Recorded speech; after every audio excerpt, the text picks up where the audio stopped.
28 April দুপুর দুজন motorcycle আরোহী মোহাম্মদপুরের টাউন হল এলাকায় ব্যবসায়ী মনির আহমেদের অফিসের ভেতরে প্রবেশ করেন।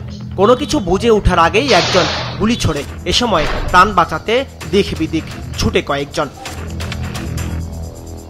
একই কায়দায় এই ভবনেই চাঁদা না পেয়ে গত 24 মার্চ গুলি চালিয়েছিল সন্ত্রাসীরা। ওই ঘটনায় মামলা হলে জাবেদ নামে এক যুবককে গ্রেফতার করে পুলিশ।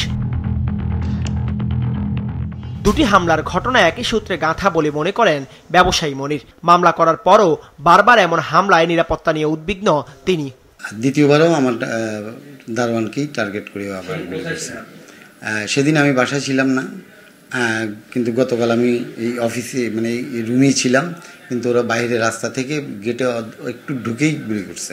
কেন আমার উপরে বারবার এরকম হচ্ছে? আইন শৃঙ্খলা বাহিনী কি করতেছে আমি নিজেও বুঝতেছি না। রাজধানীর পল্লবীতেও নিরাপত্তা নিয়ে উদ্বিগ্ন এলাকাবাসী। গত 27 মার্চ ছেলেকে সঙ্গে নিয়ে নামাজের জন্য বের হন মেজবাউদ্দিন রোমান। এরপর আর ফেরেননি তিনি। পরদিন স্ত্রী নাসিমা খানের কাছে 20 লাখ টাকা মুক্তিপণ দাবি করে অপহরণকারীরা। এরপর 4 লাখ টাকা দিলেও স্বামী রোমানের কোনো হদিস পাননি স্ত্রী। এই ঘটনায় পল্লবী থানায় একটি মামলা হয়। খুঁজাখুঁজি করতে বের হয়েছি, মাঝপথে যাওয়ার পরে আমার কাছে ফোন আসছে আমার হাজবেন্ডের নাম্বার থেকে। ঠিক 1:35 মিনিটেই ফোন আসছে। আসার পরে বলতেছে যে আমার হাজবেন্ডের মানে 20 লাখ টাকা লাগবে, ওনাকে ছেড়ে দিবে আর কি। এরকম মাদক ডিপার্টমেন্ট থেকে লোক বলতেছে, এরকম বলছে।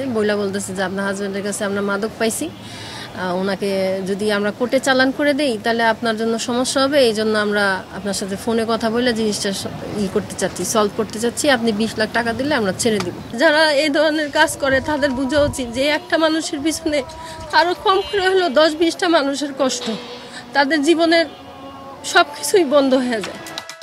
ঈদের ছুটির পর রাজধানীতে প্রায়ই ঘটছে এমন ঘটনা। গত 24 এপ্রিল কারওয়ান বাজারে জীবন নামে এক যুবককে কুপিয়ে হত্যা, 26 এপ্রিল সিদ্ধেশ্বরীতে এক নারীর ব্যাগ ছিনতাই, মোহাম্মদপুরের কিশোর গ্যাংয়ের ছিনতাই ডাকাতি, পল্লবীর বিহারি ক্যাম্পে গোলাগুলির ঘটনাও ঘটে টানা 3 দিন। এসব ঘটনার পর আতঙ্ক বাড়ছে রাজধানীবাসীর মাঝে।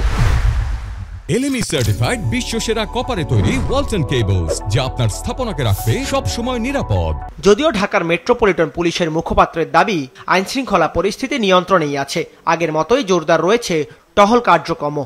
দু একটা বিচ্ছিন্ন ঘটনা ছাড়া আইন শৃঙ্খলা পরিস্থিতি স্থিতিশীল রয়েছে। আমাদের যে বর্তমানে যে গৃহীত পদক্ষেপগুলো, বিশেষ করে চুরি, ছিনতাই, ডাকাতি এসব রোধের জন্য যে প্রতিরোধমূলক ব্যবস্থাগুলো রয়েছে সেগুলো জোরদার করা হয়েছে। আমাদের নিয়মিত যে টহল কার্যক্রমগুলো দিনে রাতে মিলে প্রায় 650টির বেশি টহল কার্যক্রম সক্রিয় রয়েছে। কিন্তু উল্টো কথা বলছেন বিশেষজ্ঞরা। তাদের মতে এখনো স্বাভাবিক হয়নি রাজধানীর আইন শৃঙ্খলা পরিস্থিতি। শহর এলাকায় আমরা ছিনতাই কিন্তু অস্বাভাবিক রকম বেড়ে গিয়েছে, এবং ছিনতাইয়ের ভেতরে আমরা আগে কিন্তু এরকম নৃশংসতার কথা শুনতাম না।